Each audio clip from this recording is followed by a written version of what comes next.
أعوذ بالله من الشيطان الرجيم. بسم الله الرحمن الرحيم. ولتكملوا العدة ولتكبروا الله على ما هداكم. رب اشرح لي صدري ويسر لي أمري واحلل عقدة من لساني يفقهوا قولي. رب زدني علما. سبحانك لا علم لنا إلا ما علمتنا إنك أنت العليم الحكيم. الله أكبر الله أكبر لا إله إلا الله والله أكبر الله أكبر وللہ الحمد. معزز سامعین کرام، ملت اسلامیہ کے بزرگان اور دینی اور ایمانی بھائیوں اور سخت جان نوجوانان، آج کی اس عید سعید کے موقع پر سب سے پہلے میں آپ سبوں کو مبارکبادی اسلامی طریقے سے پیش کرنا چاہتا ہوں. تقبل اللہ منا ومنکم صالح الاعمال. میرے بزرگوں، آج ہم اللہ رب العالمین کے حکم کی پابندی کے بعد اور عظیم اسلام کے ایک فریضے یعنی روزے کی تکمیل کے بعد، اہم عبادت کی تکمیل کے بعد اللہ رب العالمین کے دربار میں اس کے حکم پر عیدگاہ میں بستی سے باہر اجرت کے حصول کے لیے، مزدوری کے حصول کے لیے اللہ کے محض فضل اور توفیق سے یہاں جمع ہوئے ہیں، اکٹھا ہوئے ہیں. یہ ہماری اسلامی عید ہے اور ہر قوموں کی اپنی عید ہوتی ہے، اس کی شناخت اور پہچان ہے، لیکن اسلامی عید تمام دوسری قوموں کی عید سے الگ تھلگ ہے. یہ عید ہے کہ آپس کے اندر تمام اسلامی بھائی ایک دوسرے کے ساتھ مربوط ہو جائیں، ایک دوسرے کے ساتھ ان کے دل اگر الگ ہیں تو ایک ہو جائیں، ان کے درمیان محبت پیدا ہو جائے، اخوت پیدا ہو جائے. خونی رشتے کے بارے میں بھی عید کا یہ پیغام ہے کہ خونی رشتوں میں اگر انسانوں کے درمیان عام زندگی میں اختلاف ہو تو یہ موقع ہے تمام اختلافات کو بھلا دیا جائے اور ایسے موقع سے سارے کے سارے لوگ کونوا عباد اللہ اخوانا کی تصویر بن جائیں اور پھر ماضی کی زندگی کو بھلا دیں. یہ موقع ہے کہ ہم غریبوں کا، مفلسوں کا، ناداروں کا بھرپور خیال رکھیں. یہ ہمارے دین کا مزاج ہے اور اس کی علامت صدقۃ الفطر ہے. اسی کی علامت عید الاضحیٰ میں قربانی ہے کہ ہم ہر کس و ناکس تک پہنچنے کی پوری صحیح اور کوشش کرتے ہیں. نماز عید کی یہ پہچان اور علامت کہ اس میں 7 زائد تکبیریں ہوتی ہیں. کیا ہم اور آپ جانتے ہیں کہ 7 زائد تکبیر کی حکمت کیا ہے؟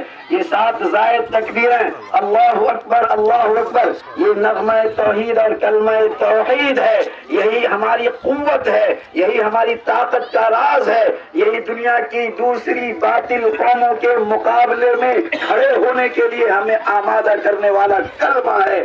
آپ نے سنا ہے اور دیکھا ہے، دنیا کی کسی بھی مصیبت کی حالت میں آپ کی زبان سے اللہ اکبر کا کلمہ نکل جاتا ہے. آج کے دن میں پورے سال بھر کے اندر جو کمی ہمارے ذہن میں رہ گئی تھی اسے کلمہ توحید کے ذریعے مکمل کر لینے کا دن ہے. یہ عہد ہے کہ ہم اللہ رب العالمین نے ہمیں 1 ماہ کے روزے رکھنے کی جو توفیق عطا فرمائی، اتنی بڑی انسانی آبادی میں 8 کروڑ کی آبادی میں اللہ نے آپ کو چن لیا اور آپ کو روزہ رکھنے کی توفیق ہمیں توفیق عطا فرمائی. یہ اس کی عطا ہے، یہ اس کی دین ہے، یہ اس کی کرم فرمائی ہے، یہ اس کی نوازش ہے کہ ہم نے اس اہم فریضے کی ادائیگی کے لیے اللہ کی توفیق سے اپنے آپ کو تیار کیا. شہری کھائے، افطار کیا، غریبوں کے حقوق کا خیال رکھا، لغو اور رفث سے خود کو بچانے کی کوشش کی اور ایک جگہ جیسے آج جمع ہو گئے ہیں. ہمارا دین کہتا ہے ہم ہر حالت میں ایسے ہی جڑے رہیں. یہ عید کا پیغام ہے. ہم آپسی معاشرتی زندگی میں، سماجی زندگی میں، آئلی زندگی کے اندر بھی ہمارے درمیان اگر کوئی اختلاف ہو تو ہم اس کو قائم نہ رکھیں. اور اللہ کے نبی نے فرمایا المؤمن للمؤمن کالبنیان یشد بعضه بعضا. مومن اپنے مومن بھائی کے لیے ایک مضبوط عمارت کی طرح ہوتا ہے. اگر کسی بھائی کو دنیا میں کہیں تکلیف ہو، ایمانی بھائی کو، تو مومن اسے مضبوطی فراہم کرتا ہے. میرے بھائیوں، دنیا کے کسی خطے میں اہل ایمان اگر ہے تو ہمارا بھائی ہے. آج فلسطین کے مسلمانوں پر، جہاں ملک ہندوستان کے حکمران بھی اس کے غم میں برابر کے شریک ہیں، سہیم ہیں، اس پر ظلم کیا جا رہا ہے، ان کے لیے آواز اٹھائی جا رہی ہے ہر طرف سے۔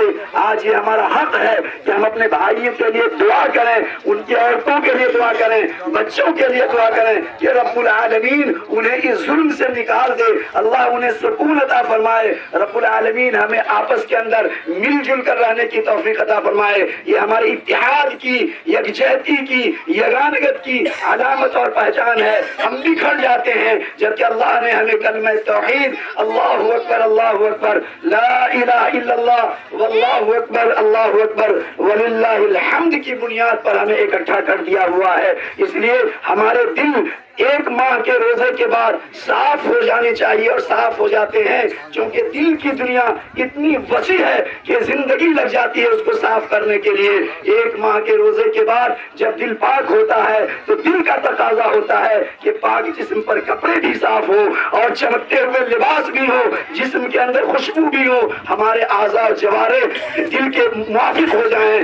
یہ ہمارے عید کا تقاضا ہے۔ اللہ رب العالمین ان لوگوں کے روزوں کو قبول فرمائے جنہوں نے بھوک اور پیاس کی پورے طور پر اپنے آپ کو پابند بنایا اور مکمل کی اپنے روزے کو اور اس کے آداب کو بجا لائے۔ اللہ آج ہمیں بھرپور روزے عطا فرما، بھرپور مزدوری عطا فرما۔ اللہ رب العالمین ہمیں یہاں سے مایوس واپس تو نہیں کرتا، تو بہت زیادہ شکر گزار ہے بندوں کا۔ ہم جانتے ہیں ہماری عبادتوں کے اندر کتنا خلل ہے، کتنا جھول ہے، کتنی کمیاں ہیں، کتنی خامیاں ہیں، لیکن اللہ ہے وَمَن يَعْمَلْ مِثْقَالَ ذَرَّةٍ خَيْرًا يَرَهُ وَمَن يَعْمَلْ مِثْقَالَ ذَرَّةٍ شَرًّا يَرَهُ۔ ذرہ برابر کرو، وہ پہاڑ بنا کر کے پیش کر دیتا ہے نیکیوں کو۔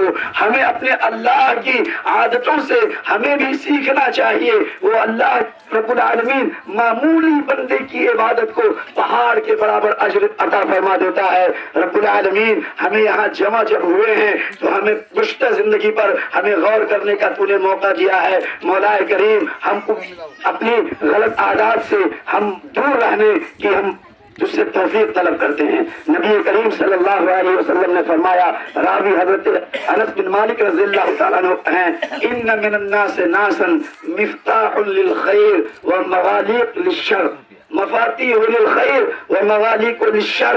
لوگوں میں سے ایسے بھی لوگ ہیں جو نیکی کے، بھلائی کے لیے چابی ہوتے ہیں، وہ جہاں بھی جاتے ہیں نیکی ہی بات کرتے ہیں، وہ کہیں بھی غلط بات نہیں کرتے، اور برائیوں کے لیے تالا ہوتے ہیں، جہاں بھی برائی دیکھتے ہیں برائی انہیں پہنچتے ہی بند ہو جاتی ہے۔ اور ان من الناس ناسا مغاليق للخیر ومفاتیح للشر، اور لوگوں میں ایسے لوگ بھی ہوتے ہیں جو صرف نیکیوں کے لیے تالا ہوتے ہیں اور برائیوں کی کنجی ہوتے ہیں۔ ہر برائی اس کی ذات سے شروع ہوتی ہے اور ہر نیکیوں کا دروازہ اس سے بند ہو جاتا ہے۔ فرمایا نبی کریم صلی اللہ علیہ وسلم نے، فَطُوبَى لِمَنْ جَعَلَ اللَّهُ مِفْتَاحًا لِلْخَيْرِ عَلَى يَدَيْهِ۔ تو خوشخبری ہے، جنت کے اندر طوبہ جیسا مقام ہے ان لوگوں کے لیے جو خیر کے لیے آگے آگے آتے ہیں، اور ہر خیر اس کی ذات سے شروع ہوتا ہے۔